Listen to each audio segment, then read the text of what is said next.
There we go. So just want to thank everybody for coming that's here and also on Zoom. We're so excited to have Kaz with us today doing this training. We originally started off with, just overall conversations that, and getting comfortable making them. And then all the things that have happened in the news in the last couple of weeks, we thought that and after our coffee clutch conversation that we had a couple of weeks ago, this also just really resonated. So we decided to switch gears a little bit. So thanks everybody for joining us. We're excited. We'll be continuing doing more conversations about different topics. We'll be doing more social events. So watch your email. We've got some fun stuff coming up in June, both around Pride and then also just some great networking things as well. So thanks for your participation. I'll hand everything off to Kaz. And in the room, if you didn't sign up online, if you could just stop by and make sure I have your contact information, that would be great so that we can make sure that we're getting you info. All right, thank you. Thanks, Laura. Great. So I'm going to switch this so people hear rather than seeing this are going to see the presentation, and then I'll share it with everyone as well. So give me a second to be all technical. All right.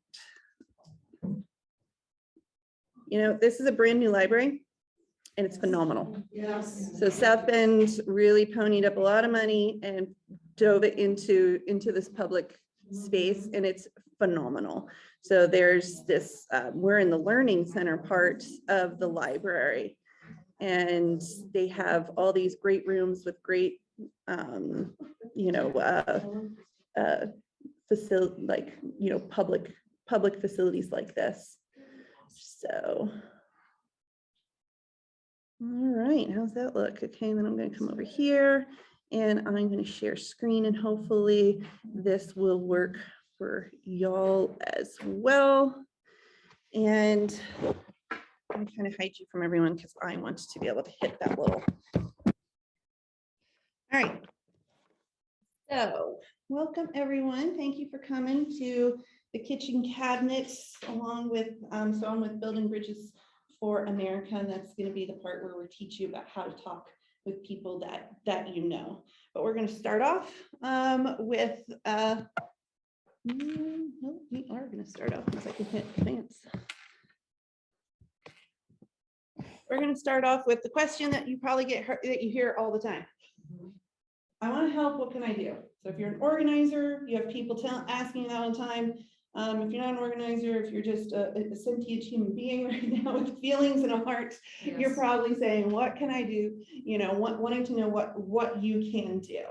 I like to give people, not too many choices. You don't want to get, make that paralysis of choice, not too many choices, but a variety of things to fill your day that you can do. We're going to start off with kind of one that I think everyone should be doing, because this is something that everyone can do. That is to write a letter to our governor. So we're in Indiana. So if you're joining us in other states, you might have similar situations, but here in Indiana, right now, what could happen is that our governor could call a special legislative session to put what is called a trigger law on the books, that if Roe is rescinded, then here in Indiana, they could trigger a law to ban all abortions. We don't want them to call that session. That is a direct, easy ask. So this is how you can reach out to Governor Holcomb. We have from our class, so Terry teaches a class called Civics for Change, for how to write these letters. Here's a nice little summary of how to write these letters. It's also for people in the room, it's on a handout, so you can hand that out. So everyone, I welcome everyone to be crafting those letters, sending them out. And then this is an easy ask for others. They're going to ask you, I want to help, what can I do? Anyone can do this, it costs it's the cost of a stamp. You can do a postcard stamp if you want to. Postcards actually go through really fast to their offices as well. They don't need to open them up. So yeah, for the cost of just a postcard stamp, you can have your voice heard. What's your name again? Susan. Yes, Susan? So are people recommending written letters rather than email and phone calls? It's a preference. If you want to send an email, if you want to do a phone call, I'm old school. I like sending a letter. I know that sending a letter, that they get read. They physically will handle them and they get read. You can see the accumulation of them a lot easier. So I like going old school and physically writing it out. Sometimes I break my pen writing so hard, it's like it's a little more cathartic than just sending out that email. But yeah, you could do an email. You can also do a phone call, but that could also be really frustrating to try to get a hold of somebody in the governor's office. So, but yeah, good question. Yeah, so again, somebody asked what I want to help, what can I do? This is we call this a low barrier of entry one, easy one to do. And we give them the prompt because that's kind of the number one thing we have here. I don't know what to say. Here's a prompt. All right, next thing, I want to help, what can I do? Volunteer and donate to elect more pro-choice Democrats.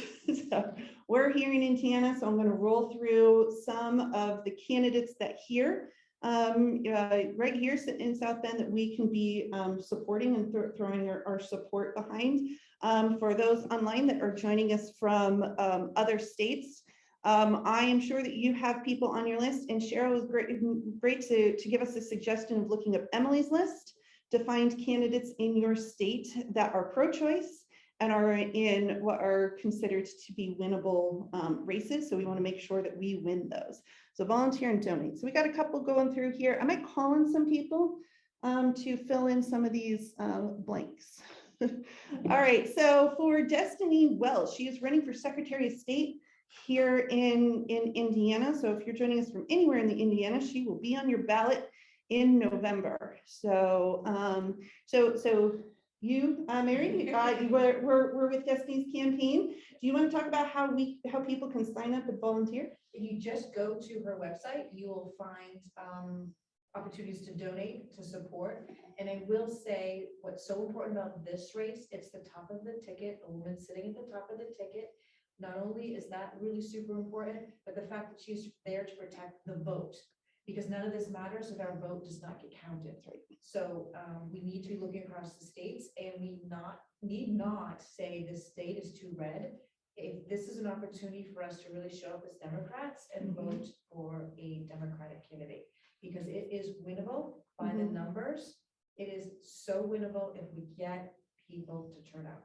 Right. That's right. So there's different ways to volunteer. You can volunteer whether you're a great event planner, whether you like to be on social media, whether you like to be out there canvassing, whether you're a postcarder. So there's very different ways to show up. It's not just one and done. So there's different channels for you to show up on. Fun. Yep. So that's a great way. And then, like I said, this is across the whole state. So anybody that in Indiana, that says I want to help, what can I do? You can send them to Destiny's campaign. As Mary said, top of the ticket, woman at the top of the ticket. Let's get her in there. All right, next one, Paul Story. Ryan, I think you're on Zoom. Do you want to talk about Paul's campaign and how people can volunteer to help? Sure. So Paul's running in the 2nd district, and he's working to beat Jackie Walorski, who is obviously not a friend of choice or really most of her constituents at this point. But for Paul, you can go to Paul's website and sign up to volunteer there. We're going to be having our first volunteer meeting June 13th to kind of start getting people going. We're going to be looking at opportunities for people to do voter contact with phone calls, postcards, and as we get closer to the election, obviously for people who really want to get out there door to door. But it's important to make sure people are doing something they're comfortable with and able to support in the best way that they can. Obviously, the other thing, hosting events, reaching out to other people who are expressing frustration and kind of directing them our way. Paul's a teacher and a great candidate to have. So anyone who can help out, we would love to talk with you. But just go to the website, paulforall2022.com, and sign up to volunteer, and someone will be getting in touch. Great, thank you, Ryan. And just a little Another thing, so I'm with Building Bridges for America. We endorse Destiny. We're also going to be endorsing, little hint, maybe a little sneak preview. We're going to be endorsing Paul as well. So through our group, we will also be finding ways so across the country, people can be helping out those two great candidates here in Indiana. All right, Cheryl, I'm going to put you on the spot for Dawn. Sure. So I'm working on Don Westerhausen's campaign, as is Heidi Weidinger. So there are two of us here. Dr. Westerhausen is a cardiologist and he's working full-time right now. He actually ran twice to win a state race, came very, very, very close. And then the state legislature redistricted his state district to make it unwinnable for a Democrat. So he then was approached about running for county commissioner. And he said yes. And I also appreciate his wife supporting that. She is his treasurer. So he brings an awful lot to the table, and you can never overlook local county elections. They make a lot of decisions that impact your day-to-day life. And he would bring, I think, just the right insight, integrity. He's all about openness, communicating with the public. I think he would be a great candidate, and he is a pro-choice candidate. And can I add one more thing? The importance to add on to the importance of what Cheryl's saying. This is where the $54 million from the American Rescue Plan is getting dumped. And this is where the decisions will be made, how much and where that money goes into the community. Yeah. So these, even though you hear the state's getting X amount of money, it filters down the community. Sure. It stops there, and then decisions have to be made. This is where it happens. Yep, and when you talk rubber meets the road when it comes to abortion, we're talking about South Bend has the only abortion clinic for the whole part of the state. And, it's largely in the shape that it is because of the city's advocacy and pushing to protect that space. Also then if we could get the county commissioners in support of that as well, that, so the state legislature, if they give us any kind of wiggle room on abortion, we are going to really need the cities and the county the city and the county to be there to keep that clinic open and being able to provide real care for women. So again, people that are joining us from other states, be thinking not to just of your statewide races or US House races, be thinking of your county commissioners as well. And then we also have Mindy Fountain, who is running for state Senate. Does anybody want to speak to Mindy, or do you want me to do it? Okay, I'll do it. So yeah, Mindy Fountain is running for state Senate. And if you want to help her out, she's got an easy way to help out. So if you go to fountainforindiana.com, on her homepage is a place to sign up to volunteer and help her out. Great thing about doing this is a lot of these districts, overlap each other. Right. So when you're talking with people, when you're making phone calls, when you're doing that for one candidate, it's going to help the others as well. Can I just make one more comment? So regarding Mindy Fountain, it's important to understand who her opponent is. So this is my district. This is my state Senate district.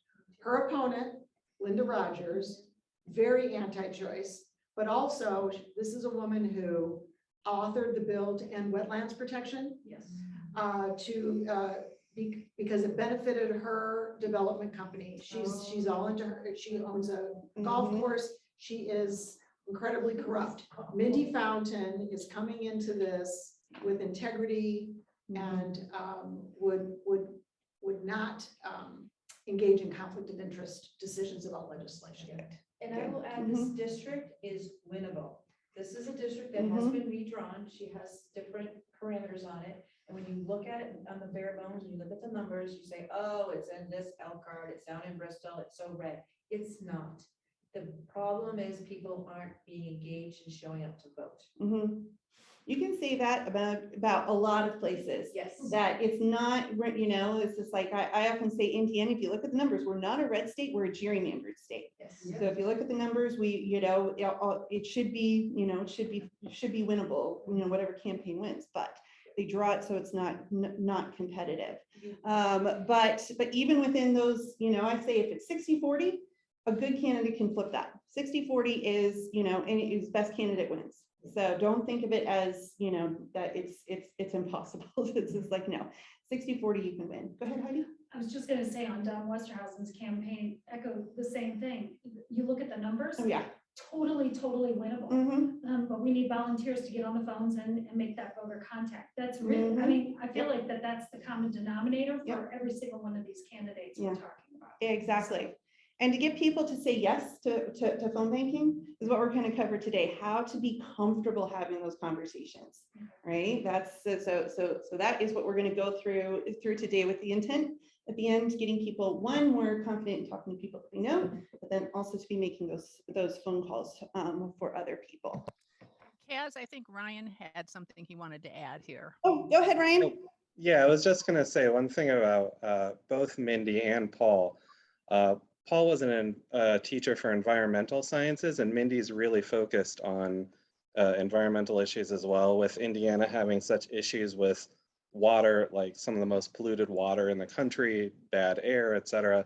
Like, one of the ways to get through to conservative voters and people who are in rural areas is talking about, you know, not talking about the Green New Deal, but talking about water and air.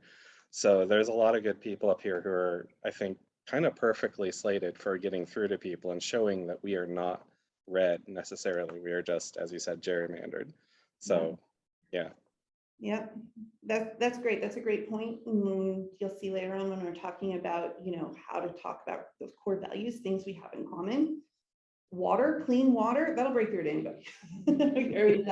Absolutely. Water, clean water, and then the other one that is really big anywhere that is lead in the pipes. You talk about lead in the pipes, and no matter how conservative you are, you understand that the pipes are shared, and then if it's dirty anywhere down the line, it's going to affect you.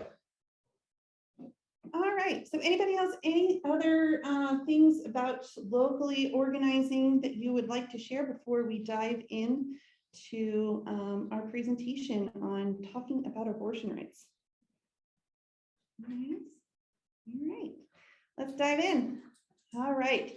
So this is so the kitchen cabinets. So that is the Indiana, the Congressional District 2 organizing that Laura is doing. Has invited me. So I live here. I live in her district, and I'm also part of Building Bridges for America. So we're teaming up to get you more comfortable in talking about abortion.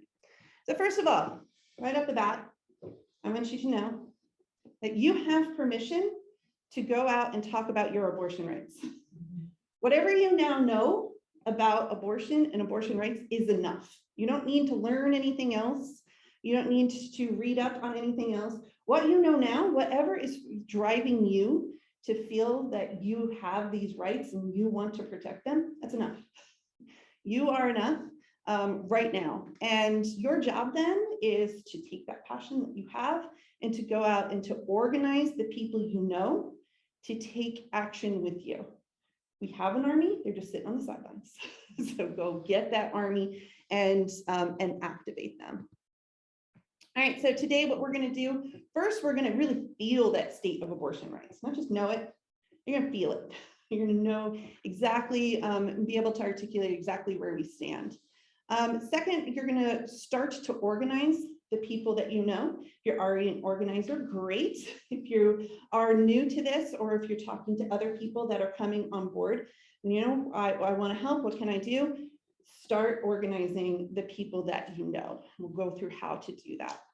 I'm talking about how to articulate your personal story, and then learn how to really start those conversations, how to conduct those conversations in a way that can give you confidence, and know how to actively listen. So let's start with the current state, where we're at right now. So right now, abortion is legal in Indiana. There's some misconceptions out there that it is that already abortions are being performed. No, abortion is legal in Indiana. Hoosiers right now have the right to choose, but there are restrictions. There's as many restrictions as Indiana can possibly get away with Roe being still the law of the land. The threat right now is that Indiana GOP, they could install a ban on all abortions without exception, which is what they are talking about doing. So just like there's many states now that have trigger laws, including our neighbor to the north, that have trigger laws that it would put a ban on all abortions without exception if Roe falls. Indiana could hold a special session, which I talked about at the beginning. I was talking about the letter writing. They can hold a special session and put that trigger law into place. So if Roe is rescinded, then boom, they're banned with no exceptions in the state. So again, that's why letter writing, call, do whatever you can to Holcomb to tell them not to put in that special session, to put in that trigger law. Do you have any sense of his inclination? Is he planning to do that? Does he want to do that? I'm sure there are lots of other people in the state who want him to do it. Does anybody else? I mean, I personally don't see any reason why, don't see any inclination that he wouldn't. Yeah, he's controlled by his GOP, by his, Yeah. by the House right now. Mhm. What it's gonna come down to is he's gonna wait and feel out the state convention and see who gets the nominations for those and where his base lies, and then he'll make a decision whether he goes.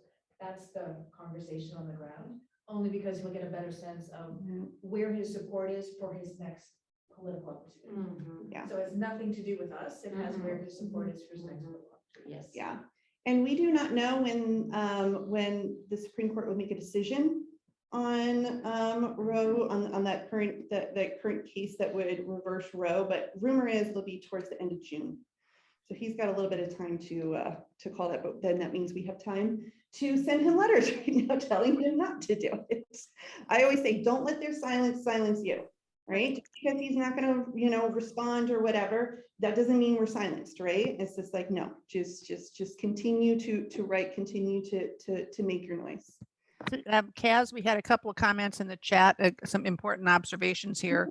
And the bottom line is that in Indiana, we have super majorities for the Republicans in both the House and the Senate. Yep. And those super majorities are very strong toward the right. Yep. Super majorities and a weak governorship. So even if he was pro-choice, he couldn't veto anything that the super majority does. Yay, Indiana. We're going to work on that. We're going to work on that. We're going to work on that super majority. All right. Also, current state. So new poll, Pew Research put out a new poll just this month, just at the beginning of the month. They put out a new poll on abortion, where people stand. I'm going to share a couple things. I love polls. I could do this whole session on the polls. I'm just going to share a couple. Number one, right at the top here, you can see that it is consistent, right? That the people that want abortion to be legal in most, if not all cases, has stayed consistent. And then also staying consistent is the number of people that want it illegal in all or most cases. I'll get a little bit more granular on this, but you're still looking at a majority in the US, a large majority in the US that want it to be legal.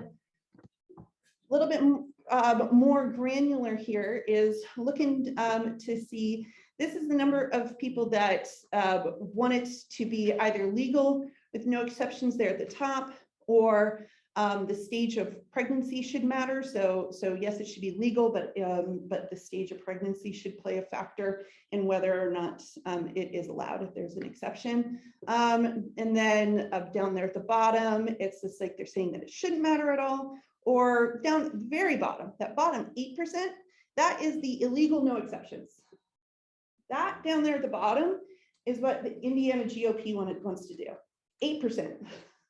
90% of people disagree with them. 90% of people think that abortion should either be legal with exceptions, or even if it's illegal, it should have exceptions, right? But the GOP here in Indiana is suggesting down there at the bottom. We have several states that have these trigger laws that would put that 8%, an 8% minority will rule. So what does that 8% do? That 8%, they get out and they talk about abortion all the time. They're very passionate about anti-abortion. So they're out there talking about abortion all the time. That 8%, they're out there organizing. They will out-organize us at every turn. They're united. They don't dicker about little differences here or there, or, it's like, no, they're united. They get out, they vote. That is a solid voting block. Those legal, illegal with no exceptions, that is solid voting block. They also lobby. They are lobbying super hard. They've been doing it for years. They are lobbying super hard. They got that whole super majority on the payroll there. And then they donate. Those people are heavy donations. And really, I mean, let's be honest, that 8%, they want this more than you. They are passionate. As passionate as you could be for wanting it to be even like legal with no exceptions. They're rabidly passionate. So what can we do about that? We have something they don't have. They have 8%. We have an army. We have everybody else. We have everybody else who doesn't want this. But like I said before, we got an army, but it's sitting on the sidelines right now, right? We're sitting in this room. We all know people who, want abortion to either be legal, or even if they don't want it to be fully legal, they still want, there to be exceptions. I think we all know people like that right now, and they're sitting on the sidelines. We're all sitting on the sidelines. We're afraid to talk about abortion. So we need an army that, one, talks about abortion.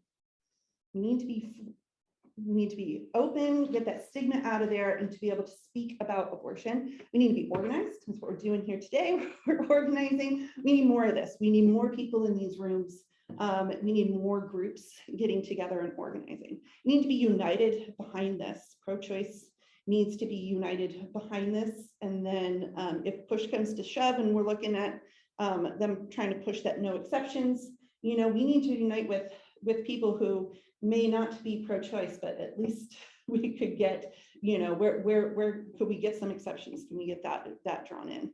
We need to be lobbying. And we need, we need to be writing, the GOP will write the bill they want. Where's our bill? We need to write that bill and we need to make them vote on it.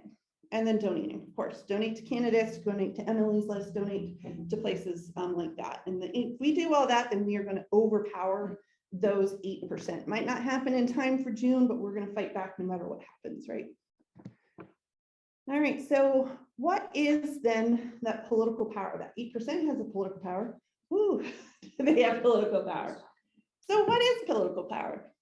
Let's talk about, I'm going to draw a little scenario of what political power is. Picture in your head, a loved one in your life who really doesn't care about politics, right? They don't think that politics matters.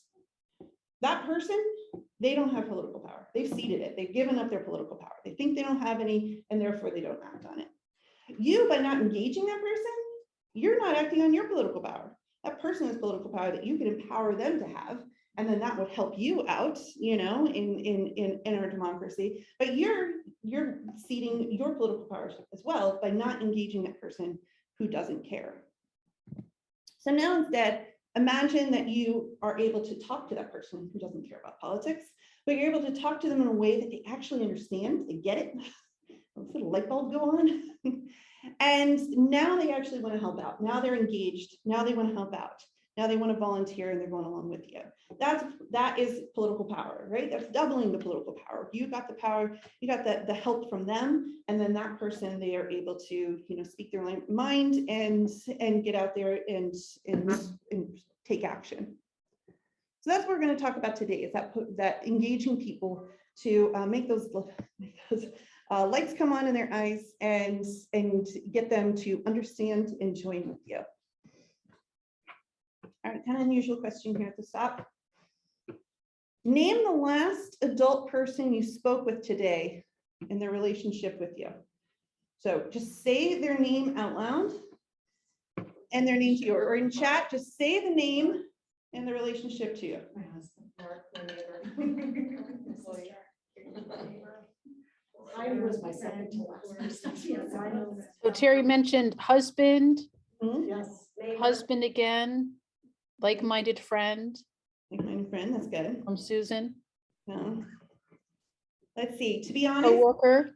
in here, I was at Chicory and I was talking to one of the cashiers who I talk to all the time. So a cashier who I see often. So My mother, coworker, friend, former student. It's getting a little more diverse there. Yeah. all right, I want you to picture that person. keep them in your head as we're walking through some of this stuff. Just keep that person in mind, your friend, your husband, cashier. Keep them in mind. The ask is for you to organize your network. You have a network. You might not think you have a network, even if you don't think that you know that many people. You do. You know a surprisingly number of people. That person, that is your personal network, and you want to organize that personal network. So organize. What does that mean? Being organized. All right. That means making a list of the people you know, literally sitting down and making a list of the people you know. The people in the room have got a little handout where literally you sit down and make a list of the people you know. The name that you just yelled out or just put into chat, that goes at the top of that list. So I would write down my cashier at Chicory at the top of that list. That is a person that is in my network, right? So again, being organized, making a list of everybody that you know. And then go ahead, Mary. And make sure, don't disregard people who are not in the same state, because I know half my list is back in Massachusetts fine. and they're safe. So I should be reaching out and say, have the sisters out here. So don't disregard the people that live in. Exactly. Because people will open up their wallet because they know that their children move or you know, their family, extended family is elsewhere. So Yeah. they feel it. Yeah, we need the help of the people that don't have as much to do. If Roe is rescinded, we need their help here, and we need to make it easier for them. And that's you. You're the conduit to make it easier for people that are in states that, you know, again, they might not need to do as much organizing work within their state. Yeah, we can engage them. So you got your list of people. You're going to start making your list of people, and then you want to make a plan to talk to each person. Now, these are people in your life. You're going to talk to them anyway. Lord knows I'm going to Chicory again, right? So I'm definitely talking to them again, right? So you want to make a plan to talk to each person. You want to be intentional that, okay, I'm going to talk to this person about my abortion rights. Now I can sit here and think, oh my gosh, I am talking to the Chicory cashier about my abortion rights. And they're like, yes, I am. I am going to be intentional and tell them, you know, when we're sitting there chatting while they're making my coffee, I'm going to sit there and talk about my abortion rights. We're going to show you how. And then you want to track, again, organizing means being organized. So that means track who you talk to and how they respond. So, you know, who I talked to and what time, what did they, you know, how did they react, right? Were they really enthusiastic? You know, were they totally on board? Did they push back? Were they uneasy? Whatever it is, just make a little note of that. And then the most important thing, most important piece is to make a plan to reach out to them again. So come around, reach out to them. These are people you know, you're going to talk to them all the time anyway. Politics, normal part of our life. Abortion is a normal part of our life. We should be talking about this naturally, just like we talk about what's happening to the South Bend Cubs, right? We're going to be talking about this, just a normal part of life. So make a point to come back around, reach out to them again. So we're going to walk through these a little bit slower. If you know, for some, if you're organizers, probably like, good. If this is new to you, we're going to walk through it a little bit slower. So we talked about making your list. So if you're online, we have the workbook. Inside the workbook is the template for making your list. If you need help, how do you make that list? We already gave you the first names, but these are prompts to help you kind of figure out who should, you know, start putting on your list. So the ones on the right are the ones that are 3 people who know the vote anyway. They're probably super voters. They're probably going to be more engaged, or the people that are easiest to talk to, you know, your friends, maybe, you know, family members that are like-minded. They can be the easiest ones to talk to, usually good ones to start off with. But then you also want to be making sure that you are intentionally putting people on your list, people who you think they might not even be registered to vote. They really just don't care. They're non-political. I don't even know if they're registered to vote. Make sure you're putting them on your list. So start with at least 3 people in that. And then also 3 people you've never spoken to politics before about. Again, make sure you're pushing those boundaries and reaching people that, you know, it's just like as much work as, you know, Destiny and Mindy and Don and Paul are going to be doing with their campaigns. They're never going to reach those people that are not politically engaged, right? They're never going to reach them. So, but that's you know that person, that's your friend, that's your mom, that's, you know these people. You're the only way anyone is ever going to reach out to those people. So make sure that those people go on your list of people that you're going to be intention to talk about. And last one down there is one I like. This is the person you wish would support your issue. Give yourself a goal.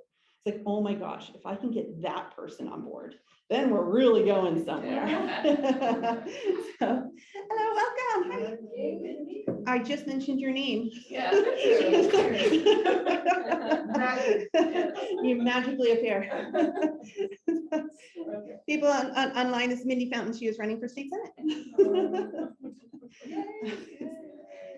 So that person that you really wish, give yourself that goal. I had a goal back in the day when I first started doing this kind of organizing. I had a goal to get my kid, my youngest kid. And at the time it would have been absolutely laughable.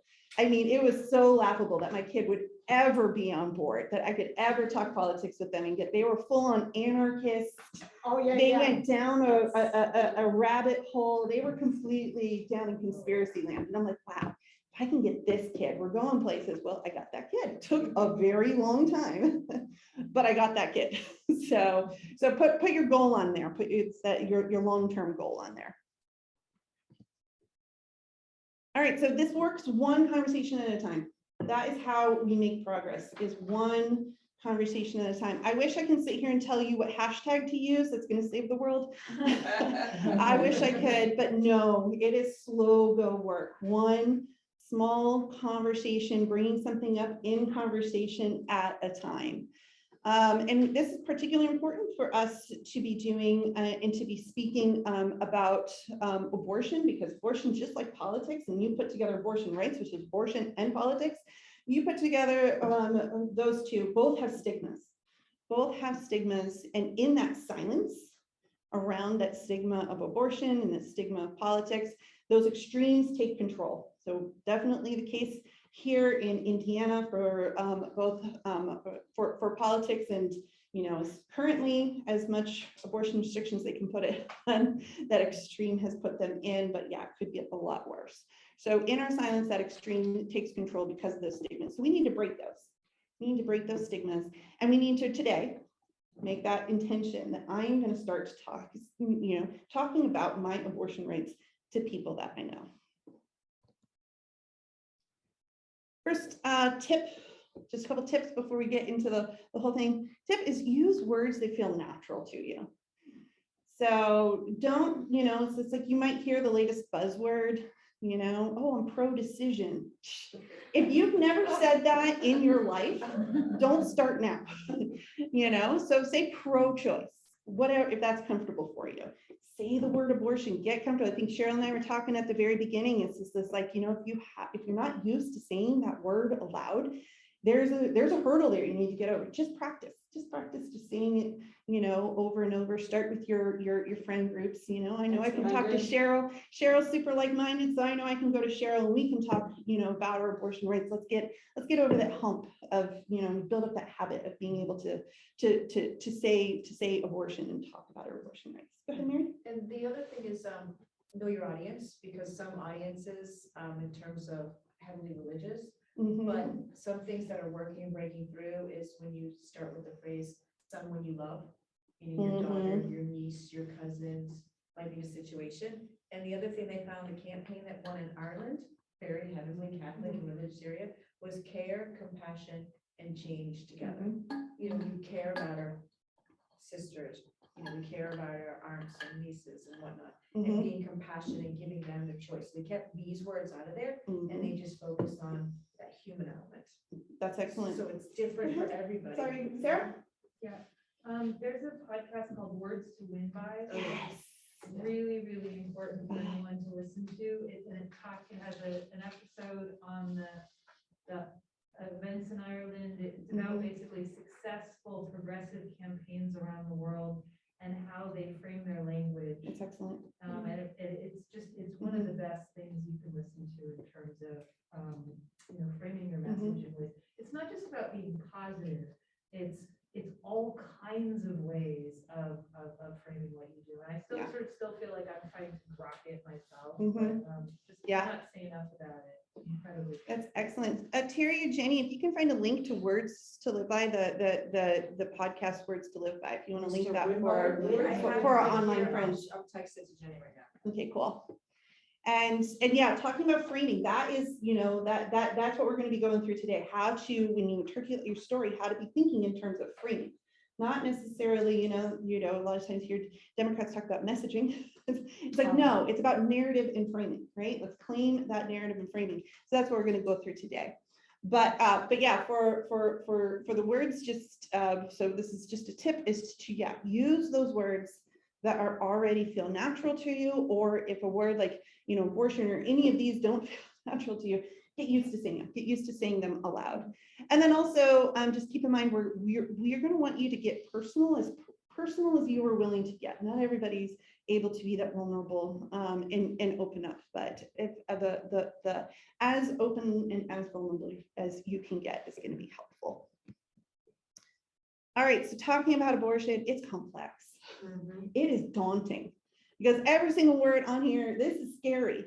This is scary. If we're going to ask you to go out and, start talking to people, I'm going to go talk to my cashier about this, this is scary. But know that, when we're talking about framing, you're not talking about this. What we're going to talk about is you. You're going to make it personal. You're going to talk about you. Right. So I'm going to go, when I talk to my cashier, I'm not going to talk about all the other stuff that's going on in the world. I'm just going to talk about what's going on with me. I'm going to make it personal. I'm going to talk about me. So how do we do that? The first piece is what I call homework. This is your homework. Before you can go out there and have confidence to talk, with people and make it in a way that they're actually going to listen, you got to do a little bit of homework ahead of time. I call this self-reflection and homework. So you got to spend some time looking in the mirror and really being able to think about these things, think of where you're at, and then think about how you would articulate it.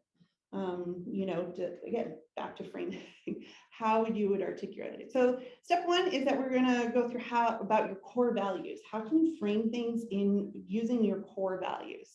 Two is to recall a time that you felt those values. So that is story. Tell a story. Tell a time when you really, you felt something, very strongly.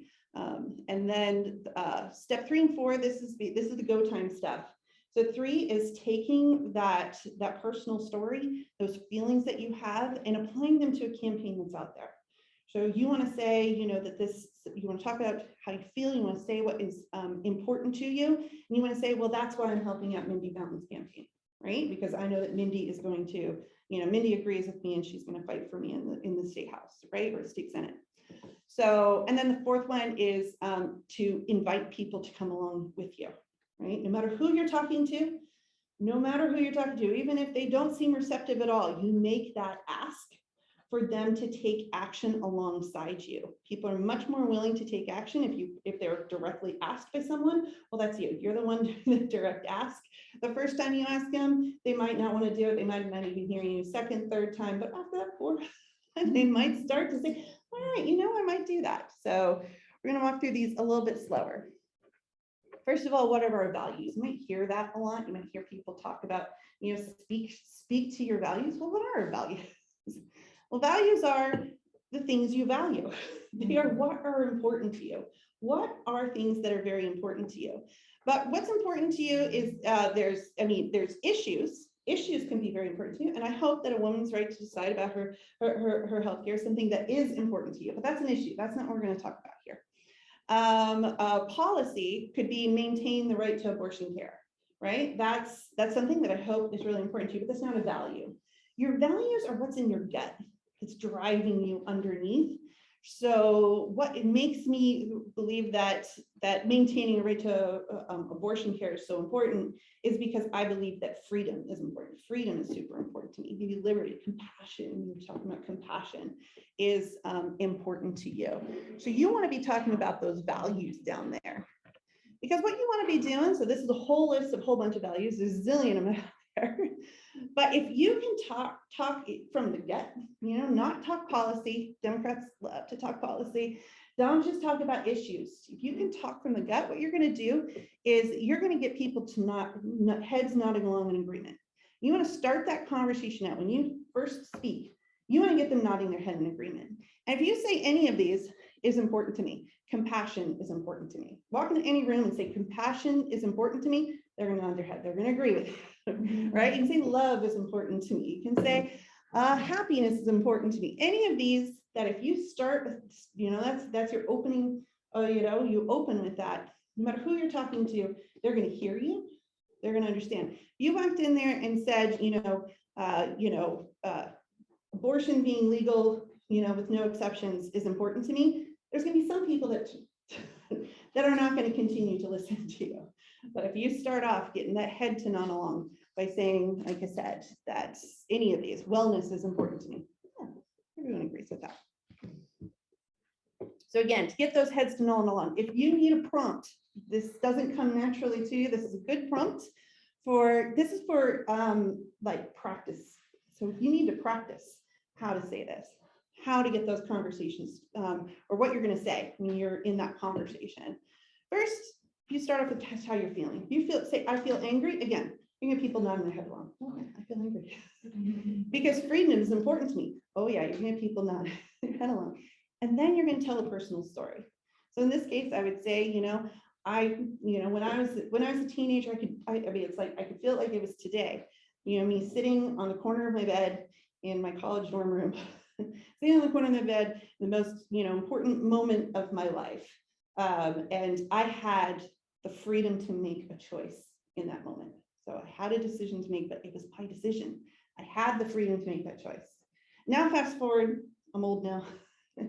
And there is no way that my kids are not going to have that same freedom in that critical moment of their life. They're going to be able to make a choice. I just insist upon it. So that is why I'm here. I mean, why am I standing in front of you in the kitchen cabinet? Why am I getting involved? It's because I want to make sure that we are organized to take that action so my kids get to retain that freedom that I got to have. And that's why I'm going next June. I will be coming to the next kitchen cabinet meeting, and I'm wondering if you would join me. Right? Get that down. So this is stuff that you practice, when you're speaking to somebody, it's you're someone the tone, how you talk to people might be very different. But if you get that down, so opening line, you're getting people to agree, to hear you and agree with you because we're all angry. Because yeah, freedom is important to us.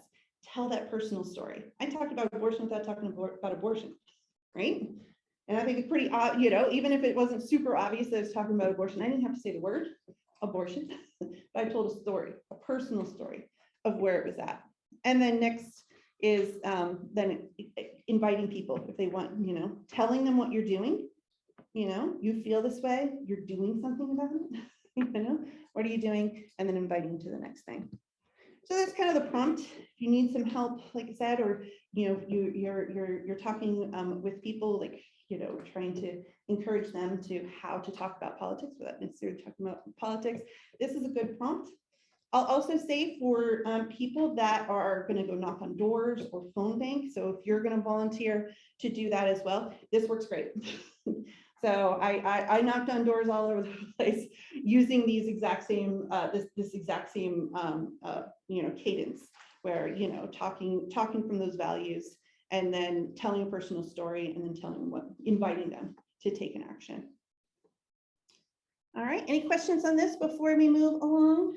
Can I share something? Go for it, please do. So I was with one of my sisters when the draft was leaked, and she and of course I started raging, about what was happening.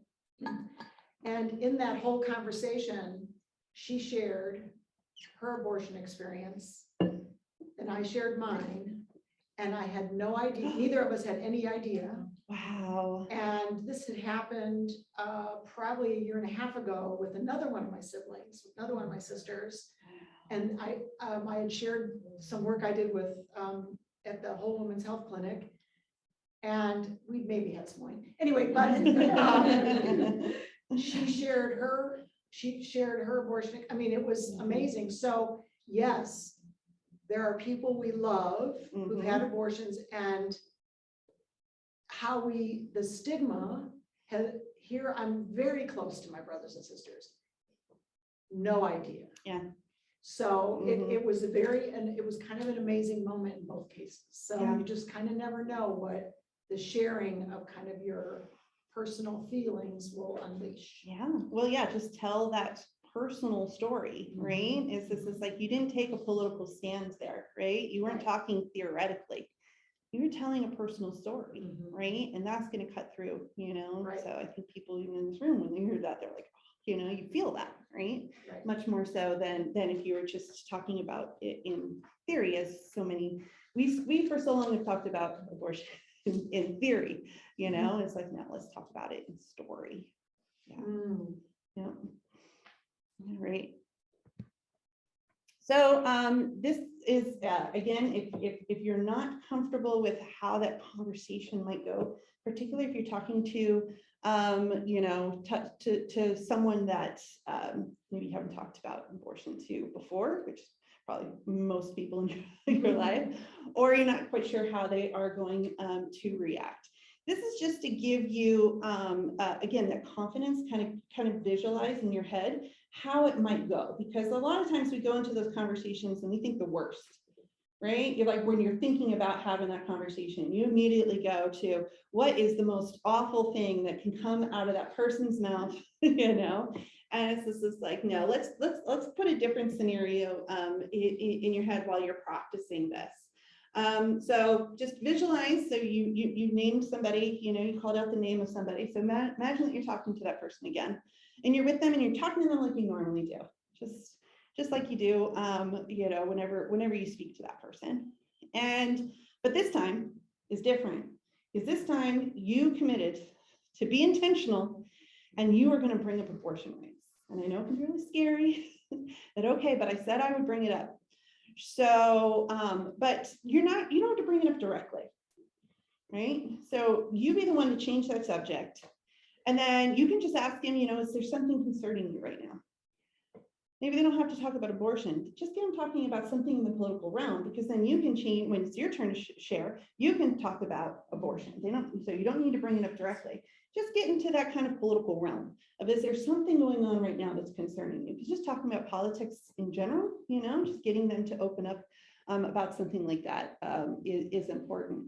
Usually what happens is when you're talking to apolitical people, talk about something, you know, that's concerning them right now. And if they do mention anything about politics, it's either going to be a pothole or Joe Biden. It just seems like it falls into one of those, and that's fine. You know, it's just like whatever they're feeling, whatever they're doing, you know, then you know. So no matter what they say, just listen, and be really curious about, you know, where are they at this world? What, you know, got up today, they're walking through the day. What was it like for them, right? And what are they thinking when they think about, okay, is there, you know, what are some issues going on in the world? What is concerning them? Where are they at? Really try and feel them out and be curious. So you really want to understand them. My go-to is, no matter what somebody comes back and says to me, no matter what, I say, oh, that's interesting. Can you tell me more about that? Or you know, or they repeat a talking point. Sometimes the only things people know about politics is like one or two talking points. So they'll repeat something about Joe Biden that they've heard 60 times, right? I'm just like, oh, you know what? I think I've heard that one before, but what does that mean to you? You know, really get them past that talking point and really thinking and feeling for themselves. Sometimes this might be the first time that's ever happened to them. People really don't ever talk about politics. That might be the first time they've ever had to say out loud something beyond a talking point that gets, you know, high five from their beer buddies, right? So, you know, in those moments, what you want to do is be comfortable with that silence of letting them think, letting them kind of stumble around things, you know, give them time to respond.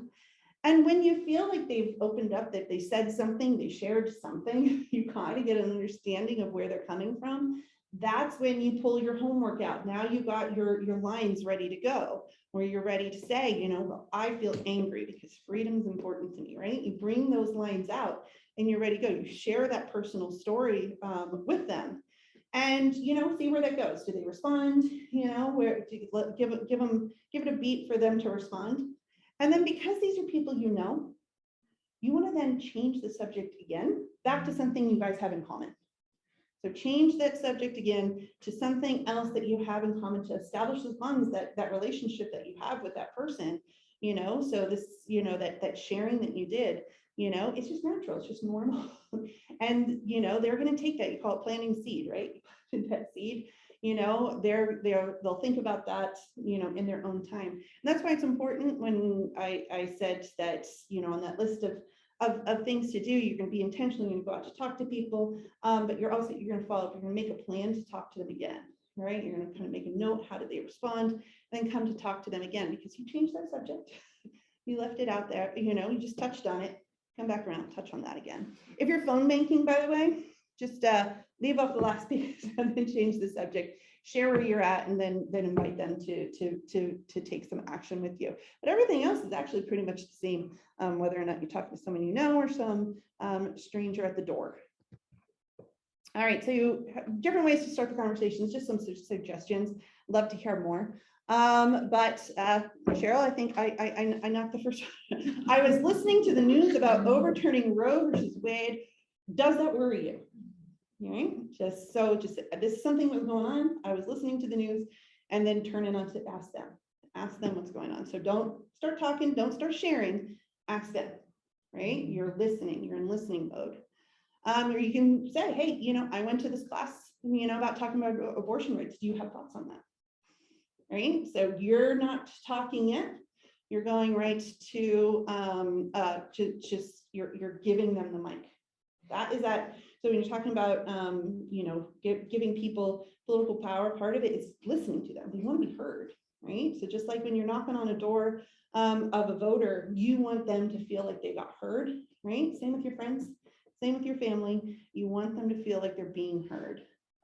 There's a lot of big stuff in the news right now. Do you think anything going out there is hitting home for you? Right? It's like just start these kind of casual conversations. How about this one? How are you doing? You know, how are you holding up with all the big stuff in the news, right? Because I mean, you could be talking not just about abortion, now you can be talking about, you know, what's happened down in Uvalde, Texas, right? So there's a lot of stuff going on that, you know, you check in with your friends. How are they doing, right? This is just would be a very natural, normal thing for you to be checking in on your friends right now.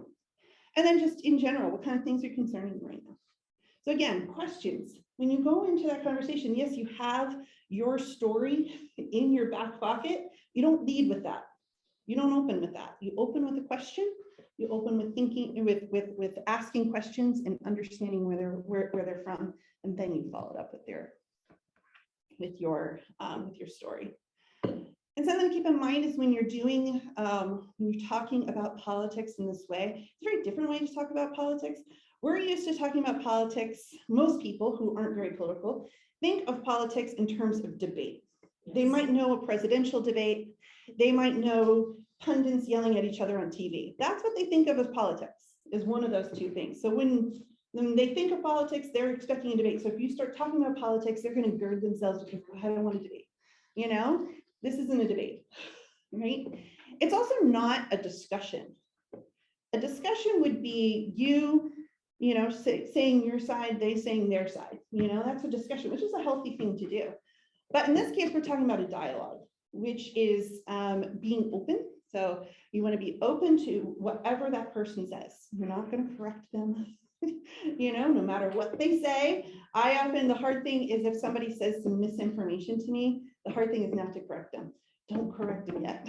You know, it's just like this, that, you know, it's just like, just let them talk, say your piece. And when you get more of a you know, when you're further into the conversation, they're really listening to you. That's when you can say, oh, by the way, I noticed that you said this, and just so you know, but don't immediately correct them, right? Because you're just being open, you're just listening. Now, these are conversations with people we know, and you still think you need to be really careful about that? Not like if that person is speaking, don't interrupt them to say, oh, that's wrong. Let them keep going. Let them keep going. And then after you've shared, after you feel like you have a rapport with them, after that, then come back around, because it's the purpose isn't to give them the accurate information. The purpose is to get to have that, get them open, being open to talking about this, and hearing your story. You want them to hear your story and hear that ask. They can get better information and fix that information, later on. That moment is the only moment where they're going to hear your story and where they're going to, hear that ask from you. So it's hard. It's really hard not to respond sometimes when people are talking. And just my thing is the smile. Smile and nod, especially when I'm on doors or making one. Smile and nod, smile and nod. Just let them be heard, right? Let them be heard. And be curious, where are things coming from? If somebody gives a piece of misinformation, one of my things is just like, I think I've heard that before. What does it mean to you? Why you're sharing a fact with me? And it's just like, why are you sharing a fact with me? What does it mean? What does that mean to you? Right? And be really driven by, you want to be asking questions. You want to be asking as many questions as you can. All right. I can never go through a presentation without showing Pete. It's a rule. And also Maya Angelou, who I just love. So when you're having these conversations, these two quotes I love to keep in mind. First of all, people will forget what you said, people will forget what you did, but people will never forget how you made them feel. So when you're in those conversations, just be thinking about that person and how are you making them feel? Do they feel heard? Right? And then Pete's a little bit more direct with it. Says how people feel about you is largely driven by how you make them feel about themselves. So again, if you want somebody, especially if you are out there, you want to help, Mindy out with her campaign. You want that person to have a good feeling about you and Mindy, right? That's, you then want to make them feel good about themselves. So be thinking about that. Is this like, it's not about you winning that point about correcting them on this information, right? It's not a debate. It's about making that person feel heard. All right, a couple more things is if when you're out there, when you share that personal story, so the basis of trust, what undergirds trust is vulnerability. So if you're able to open up and be vulnerable with somebody, that is actually building trust between you and that person. And the great thing about trust is that it is reciprocated, and that when somebody feels like you are opening up to them and that they can trust you, they are more likely to open up and be vulnerable to you and have you trust them. So the trust then becomes reciprocal by you sharing that personal story. If you're able to open up and get personal, which is really hard to do, but if you're able to open it up, that is how we build those bridges back together, right? That's how we build trust back together, is by sharing those stories. I don't know if Cheryl, if you felt that when you were talking with your siblings and you're able to tell that personal story, you're being super vulnerable with them, and then they reciprocated. Right? So that is that trust being reciprocated. Also, when you're out there, someone says something to you in response, you say, oh, is there something going on, in the world that, that you're really upset about? Let's say they say the most outlandish thing you can think of. Maybe they're just like, yeah, I was so happy to see that Herschel Walker won. In that moment, you have to fight the urge to respond. I would fight the urge to definitely have react. to fight the urge. Fight the urge to react and to be open and to be curious and to be, for me, if someone said it to me, I am instantly curious. Tell me more. What is going on? Tell me more about that, right? So, but be intentionally, curious. But also, what happens is, we're talking people who are used to debate. So they're used to throwing something out there. They're used to throwing a talking point out there with the expectation that you're going to push back, right? They push on you. The expectation is you're going to push back. When you don't push back, when you don't react, you don't throw another talking point back in their face, you are immediately putting it into a new space. You opened up a space that they were not expecting. Go ahead. Part of that tactic, because I encounter this with a lot of men, which I'm sure others do. Good point. It's the way to assert power over you. So if you Yep. don't give them that opportunity, then it becomes an equal playing field. Then you can get to vulnerability, and then you get to conversation. Wow. But Yeah. if you engage by reacting, they're gonna come back at you Mhm. more because they want to stay up here above you. Yep. So it's really hard, but to cut that in half is to listen. Mhm. So be like, really, why? And they'll already have their conversation ready to roll. They're ready to go on this, but that's the Mhm. way to get power over you. And that's a tactic they use to silence you. Mhm. Don't give them the opportunity is what. So, yeah, don't react, do the unexpected. It's so hard. Yeah, do the unexpected, don't react. My thing, like I said, I practice the smile. You know, the nice thing is you can grimace or smile and they look the same. Yeah, so it's the same, you know, grimace and a smile look very much the same, so that's my go-to. It's just, I'm literally biting my tongue, right? Like literally biting my tongue. Oh, you know, but you're creating that space, and it's just like, it feels counterintuitive when someone says something dumb to hand them the mic and say, tell me more. But actually what you're doing, one, the loudest people actually don't quite know what they're talking about. They might only know that talking point. They might not know much more than that. It's called the illusion of explanatory depth, where, you know, when you have to teach something, when you have to stand up and teach something, then you realize that you don't know as much. Yes. Do that, give them that, hand them the mic and say, tell me more, keep asking them, getting them to the point that they don't know. They realize they don't know all that they're talking about. Plus, it makes them feel heard, right? Makes them feel heard. Maybe they can open up, keep asking questions. Oh, wow, this person really cares about me. And they truly think their experience is everybody's experience. Mhm. And that's where you're trying to get, because as you shared with your sisters, you had different experiences, different times of your life, but you had a relatability piece there. Mhm. You gotta get to there. Yep. Because they want to just tell you, nope, this is it. I had this experience and this is the way it should be. Like, I'm also a body language person. And so to stay open, I literally keep my arms open. So just, you know, just don't cross your arms, keep them open. Yeah, because you will want to. When that person starts saying things, you're gonna, no, just literally keep them open. Even if you're talking to that person on the phone or whatever, stay open. All right, and then you have this, the last thing we're gonna go over is active listening. We've kind of already talked about this, but you have this active listening guide there. So this active listening is how you can be curious and keep that person talking, make them feel heard. Active listening is making that person you are listening to feel listened to. It's one thing to be listened to. You want them to feel it. Right? What were those quotes from Maya and Pete were just, you know, you want them to feel, you know, so this is how to get people to feel that you are listening to them. I won't go through all of them. Some of these we've kind of already gone over. I've given it to you in the handout. For people online, have it in the workbook, the active listening guide. I actually keep this by my side. You know, especially if I'm talking on the phone with people. I keep this by my side. It's like a little, you know, it's just like they're saying things and it's like, okay, well, what can I do to keep them talking, make them feel listened to? So some of those, this is one of my favorite ones, the show empathy for their feelings. I'm hearing you say you're frustrated, right? If somebody's very emotional, this is a good one if you're tabling, if you're ever doing tabling events. Tabling tends to bring out the craziest people. They're attracted to your table to speak their mind. Great. So when they come up to you and they're very passionate and they're very loud, to diffuse that, one, I give them a beat. I let them speak. I let them know that I'm not reacting, right? They wanted me to react and it's like, a smile, right?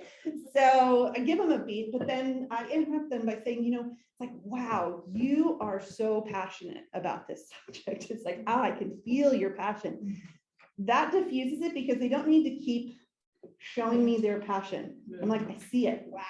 That's impressive, It's right? really interesting, because sometimes you can get them to radically lower the volume by changing the nature of the conversation that way, right? Exactly. Which is kind of awesome. Mhm. You know, when it works. Yeah, and it's great. And also, you know, whenever you're organizing, also remember there's people around you. There's people watching, and if they can see you being able to diffuse the situation, they're going to take that little nugget home with them as well, right? So yeah, that's a good one. Oversimplify the way we have debates and conversations so that we become enemies and entrenched in these camps. And if Yep. we don't enact that then it's a different kind of interaction. Exactly. You are beating those expectations. They have this expectation for debate. And instead you hand them a microphone and say, tell me more about that. Instant new space. They're diffusing the situation. Oh, did not expect that. All right, so that is just to say that you can find out more. Our Building Bridges for America. We have workbooks. We have we're recording this. It's going to be on our website under our on-demand section, and we have workbooks. I have some workbooks up here if you wanted to take them with you. So it's step by step going through this. So if you're an organizer, you might not need the step by step, but if you meet people, I want to help. How can I do this? This is a good thing to sit with them, walk them through the workbooks. We've got a whole bunch of classes out there. We teach 11 classes they come up every Tuesday and Thursday at 8 o'clock. So right after this one, at 8 o'clock tonight, Jenny, you're doing Say This, Not That. Yes, I am. Very explanatory with Say This, Not That. We're going to talk a bit about progressive messaging and how to get it right. Yep. So kind of what we're talking about here, but yeah, just even more so. Let's see, Kaz, can you say again, because we've had a couple of requests of where specifically they can find the video for this, because we've very specific interest in that. It will be, if you guys want to link to it, it is the on-demand, the Power on Demand. So if you go to our website under training, we call it, so we have a Power series, we have a Power series, we have a Civic series, and then we have a Team series, and each of those has their own page with their own videos. So because our whole thing with Building Bridges is that politics has to be accessible. So we try and make it as accessible as possible. So we're here in a hybrid environment, plus it's going to go, the video will go out there. Everything, Bridges doesn't, we technically don't exist. We make no money. We're just a bunch of people, very passionate volunteers. So everything is for free. Everything is to steal. Go ahead, steal it, grab it, do whatever you want with any of this information. So. And I also wanted to mention something that was in the chat earlier on. We had a great suggestion of where you could be doing some of this, outreach and talking to folks. And one person mentioned that, perhaps one of the associations or clubs that you're a member of, and the specific suggestion there was the National Association of Retired Federal Employees. But I think that's just an example of where you might find some folks you just want to talk to about this. And I really liked that idea. I like that, when you're making that list of people that it's just like, think of those groups of people, not just your yoga class, but, are you also involved in other community groups out there? Or if you're not involved in a community group, a great excuse to go join a community group. All right, so I think we've gone a little, I was telling people 6:30, so we've gone a little bit over. So any questions? I'm happy to stick around and ask and answer any questions. Thank you so much.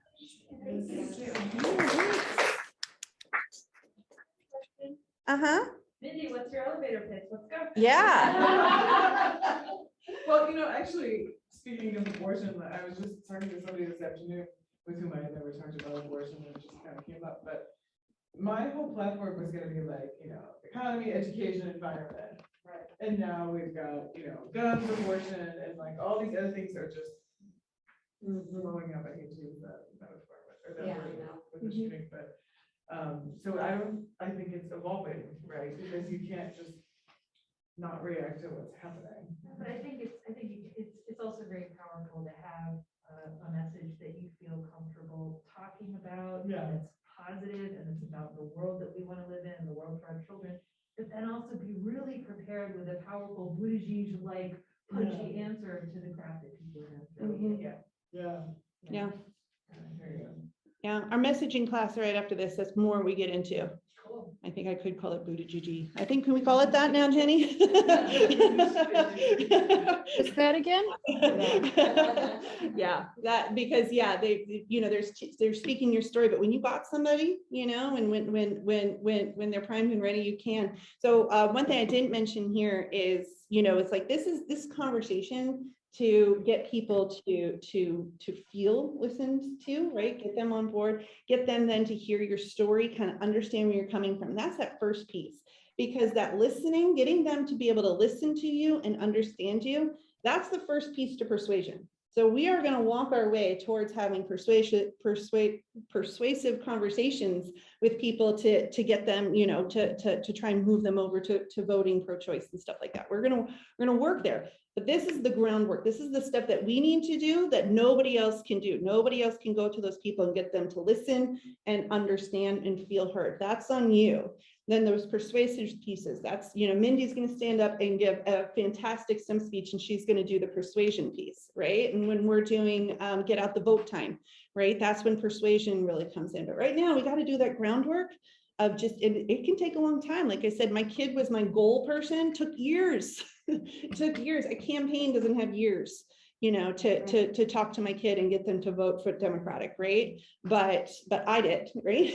I have that patience. So this is the invisible work that happens during the summer. Mhm. So then when GOTV get out the vote time Yep. comes in September, people are like, I gotta do this. Because they've had all these conversations. They ran into you at the grocery store, they ran into you at a movie theater, Yep. whatever, and they hear it in different platforms and different spaces. Mhm. And then they listen to Linda like, wow, because the seed was planted and it grew. Yep. And then they get aligned to, I need to do something, or at least go and vote. That's the challenge I'm running into. I would describe them as, we talk all the time about young, progressive people who argue that both parties are the same, Mhm. and or my vote doesn't matter, what Mhm. good is my vote? And so I would love, how do we convince people of the importance of their vote? What do we do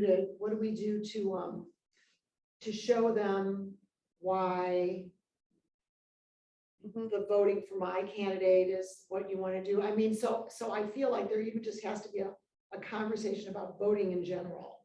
Mhm. And, but these are like super pro-choice women I'm talking with, and they are just like, well, voting, like that doesn't even occur to them as an option Mhm. for solving this. They want to do die-ins and they want to do protests, and like, no, you need to vote for pro-choice candidates.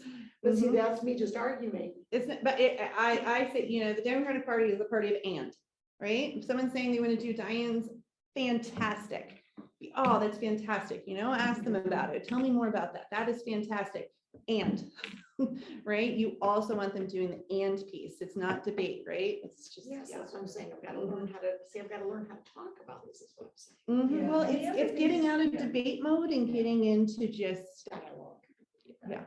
Yep. Go ahead, Jean. I think that it's very interesting. I liked your question, Sarah, to Mindy, and I think that it's very important because most people are going to be using abortion as their reason to really vote. I think Mhm. it's one of the big issues. Mhm. And I talk to people all the time. I'm lucky to have a family business where I'm chatting with people, and I've been chatting with people for 15 years. I have zero problems talking, and my college job was surveys. So I know how to talk to people. Wow, you got some skills. I have people skills, and I have phone skills, and I have storytelling skills. Mhm. I'm a Planned Parenthood storyteller Yeah. with my own abortion story. Mhm. But I think that it is really important that you have a very strong message, Mhm. and that it is something, the thing that I run into the most is the people who say, who are pro-choice and vote pro-choice, but somehow we have to get them to change what they say about it, which is, I don't like abortion, but I believe in the right to choose. So I hear that all the time, and I don't know how to respond to that, because I usually just stay quiet, because I'm grateful that at least they're pro-choice and they're going to vote, but I feel like candidates are going to hear that statement over and over and over again. And that is something that, the stigma around abortion, people shouldn't be, That's what I was afraid. gonna- that's what I was People gonna should talk about. not be Mhm. afraid to, I mean, why, like, I would like to say it. I've Mhm. kind of learned now, like, okay, tell me why you don't like abortion. Exactly. Tell me why you don't like Mhm. abortion. Well, Yeah. also, a lot of us work at Notre Dame Mhm. and, the Which whole, is a toxic work environment. yeah. And, like, there are people I don't know where they stand. And so I'm not going to raise the issue of abortion. There are people I know, like Sarah, I know politics, I know what she does. Happy to talk about anything. I do talk to my students about it in a kind of academic way, and I've surveyed them anonymously to see, and Mhm. it's actually pretty amazing that most of them are not in that 8%. Mhm. Most of them are somewhere else. Yeah. Mhm. But it's a very frightening thing, especially for vulnerable staff and faculty who are supervised by people who may really retaliate Yeah. if they think that you don't share their moral stance. So, Yeah. there was an op-ed written by faculty a few weeks ago, and they had to get like permission, and they had to write this sort of caveat at the end. They went through legal counsel and all that stuff because it was so frightening. I forget the name. Yeah. Yeah. Well, you can, Yeah.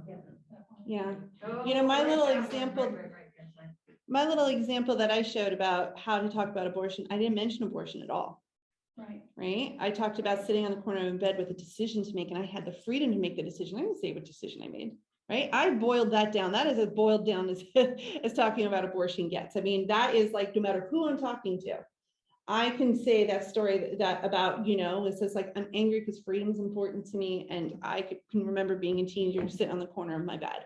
Right? That's just this like that, that I didn't say one way or another. I'm just talking then about, abortion or in this case, my freedom, and that I want to make sure that my kids have that same freedom. So there are ways to talk about it where, it's just like in those spaces where yeah, you are concerned about what I was going to say, to kind of boil it down. Now, I'm not changing, how I feel, right? I'm carefully choosing my words to, yeah. Going back to both what Cheryl and Jean, sorry. So piggyback, I just wrote some notes here. So what you were saying about the person that says, I don't like abortion, but I'll give a woman a right to choose. I would lead into the fact, because what I'm finding out there is what makes you like, talk to me more, tell me more. 90% of the time, what will happen is they'll have false information that it does help if you have some data in your toolbox to say, oh, okay, just so you know, 90% of abortions do happen in the first trimester. So because the loudest news out there is about that 1% that people get scared about, and they think that this is the norm, but we have to pull it back and be like, okay, just so you know, that statistically is false information, 90% or, and the other thing that I would have to say about the women who just, are not going and being a voter, the question you want to switch or the power you want to get into them, or the information is, don't you want to have your power heard, your voice heard? It's about be a voter, is about taking the power. And how you can connect in some way is find out what matters to them. It might not be freedom of choice. It might be healthcare. It might, did you know all the rural hospitals are shutting down, and they might talk about the fact that hospitals are an issue for them because they can't get their elderly parents to healthcare. So it's really finding out what matters to them and having a little bit. I always say to people, the best way to have some of these conversations is the 6 topics that are healthcare, education, guns, pro-choice. Have one little statistic or data point on anything. So then you can say, oh, did you know? And then it might have them research deeply and get a little bit more engaged and find out the true facts. Yeah. It kind of helps. Yeah. So you have to know everything about every issue. I think that scares people, Yeah. but just one little bit about the top 6 issues and you'll cover yourself. Yeah, doing a little, I mean, like I said at the beginning, whatever you know about abortion is enough, right? You don't need to don't feel obligated to go out there and learn more. But if you're feeling like it would give you a little bit more confidence to know something, just to know a basic statistic. Also doing a little bit of research going the other way, Sarah, I'll get to you in a second. Doing research the other way is if you can stomach it, listen to conservative talk radio and see what they're saying about this. And you don't have to listen too long because they will repeat the same thing over and over and over and over. And then it goes, no, and so the other day, I'm really surprised that they said this. Exactly. I know it's wrong, and it sounds like you're actually listening to it. It's, just pick one. They all say the exact same words, but I will say the one line that I saw, across, all these conservative, that they were saying that all Democrats want abortion to be legal up to the moment of birth. That is something they're saying. All Democrats want that. So when people say, I don't like abortion, they're thinking up to the moment of birth. And so if you can ask them more about it, well, what do you mean by that? Tell me more about that. And if you hear them say something like, well, I don't want abortion up to the moment of birth. And I'm like, I don't either, meet each other there. So yeah, I could, I don't either, and that doesn't even happen. Yeah. It's Claire, like, do you have people online? Oh, Ryan's got a hand. Right. Okay, go ahead, Ryan. Just gonna say, so I've been actually down in Georgia the last few weeks and having these conversations with people in the most conservative district in Georgia. Yeah. And obviously, I don't have my own stories, but one of the things I found on the idea of asking people to say more is people will fill silence, and they will fill silence with their worries and their concerns and their fears. So letting people talk about their own issues a lot. I mean, I found a lot of people that started the conversations with, I don't really like abortion, and finished it with talking themselves basically into understanding the gravity of the situation with what's trying to be passed by all of these places. So sorry, just something I just wanted to mention, like people will fill silence, they will fill it with their fears, and that gives you a way to talk to them a lot of time about how to kind of make some progress there. Yeah, that's an excellent point, Ryan, because, part of this, the stigma goes both ways, right? Not only is it silencing you, it's silencing other people.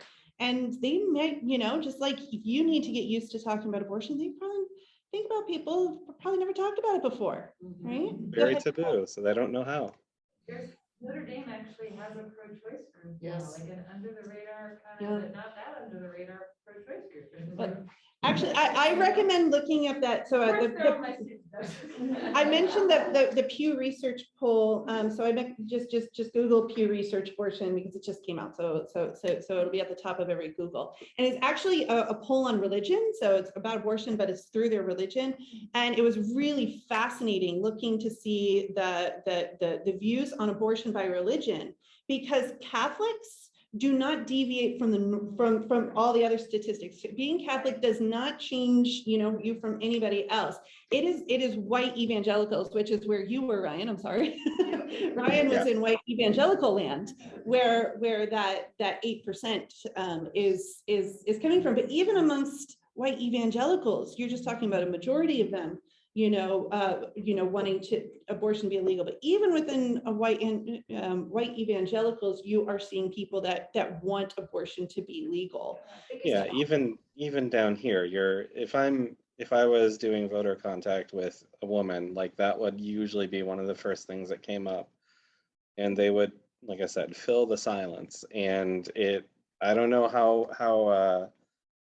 I'm curious how that poll is working now that word is getting out that it actually may be overturned. Because I think there were a lot of people I've talked to that were very anti-abortion a month ago. Suddenly they are considering the significant consequences. It's a child, not a choice, or like say, like you should, don't choose abortion, choose life. That's it. Choose life. You're like, yeah, that means you agree with it. Yeah, and actually I do see, again, kind of wade carefully into conservative talks radio and conservative political spaces, but there is talk out there in these states where they have trigger laws, like, what the heck are we gonna do with all these kids? Now we have to change our minds because they also don't want social services. And they don't want Right? childcare, and they don't want to pay for Exactly. services for healthcare, so, Yeah. and they don't want to And upgrade this- WIC programs. And this, that it could come down in the end of June. They don't have time to rev up all these social programs and changing your stance on social programs, right? You can't have both ways, right? So yeah, that is an interesting thing. And yeah, I think, Ryan, I think you're spot on that, it's one thing in theory. It's a whole nother thing when it's upon you, right? It's the dog that caught the car. Mm-hmm. Yep. In the, Mhm. in the 2021, I don't know what it is in 2022, the poll, Pew Research, 68% of people that did get an abortion, if they polled, had a religious affiliation. Mhm. Sure. So it's this stigma that, Yeah. that people who have a connection to religion, whatever that may be, don't choose. So, Yeah. Check the new poll is right. It's the same. Yeah. because- It's a fascinating. It was 75 pages, so I didn't print it out. But yeah, if you're a data nerd like me, oh, there's such good stuff in there. And actually, when it comes to party affiliation, I was kind of looking at it because we saw that, it was like a 61, 62, 37 split nationwide. And so it's like, well, we're in Indiana, right? Well, that's nationwide, but what is it in Indiana? Well, I could extrapolate that looking at the division across the parties and just across the parties. It's just like, yes, you see that it's kind of funny. Democrats are known as not the ones that like fall in line and all agree, and that Republicans are the ones that all fall in line. This is the opposite. Republicans are split, and Dems are all, almost entirely for keeping abortion legal. But if you look at those, then those numbers, and you're like, okay, let's say in Indiana, worst case scenario, let's say across the state of Indiana, there are twice as many people, Republicans as Democrats, twice as many conservatives as progressives, right? And it's not, but let's say worst case scenario, you're in a state where you got twice as many conservative people. Looking at that breakout of then, okay, well, still you've got X number of conservatives that are pro-choice. Working that out, like even in a place under 2-1, you still then 55% of people want abortion to be legal or legal with exceptions. Right, 55%. That's still the majority, even in that extreme. And then if you look here in Indiana, what our split is, it's hard to tell our split between Republicans and Democrats here in the state. And I could not find any poll data on abortion rights stance here in Indiana. We just don't get many poll attention from polls. But there was a poll back in 2014 that showed, again, I always say Indiana is not. It's not a red state. So it showed that there was just like a less than 10 point difference between GOP and the Democrats, with 20% of people saying they don't like either. Yeah. Right. So that means that we're not, again, we're just gerrymandered. Plus the Dems give up. The Dems don't think it matters. Right. So we're not organized. We're not doing all of that. But yeah, if you really, if you look to see where Indiana's at right now, one statewide, Democrat is definitely, a viable, just like, with Destiny at the top of the ticket, I'll tell you the very number she viable. needs. Any Democratic candidate in this state only needs 9% of the GOP Mhm. to come across the aisle. It's not even necessarily GOP. It's those undecided, like they It's vote, GOP. they voted, Undecided, well, yeah. they voted GOP, but they also, could go either way. They see themselves as independent. Or they're not fully with the GOP. Mhm. Yeah. Yep. 9%, 9%. You can That's- have conversations with 9%. For me, that's best campaign win. You want to get into, yeah, the most you can hope for in any race, I don't care what the demographics look like. You want best campaign wins, because then you can win, right? You just have to go there and have the best campaign. It's on you. So yeah, go out there and just run a better campaign than your opponent. That's all. That's all it is. That's politics, man. That's all it takes. We're all like, All right. Thank you so Well, this was fun. Thank you, everyone. Yeah, the library will be closing in a bit, so we gotta clean up and I gotta. Thanks, Cass. But thanks, everyone, for joining.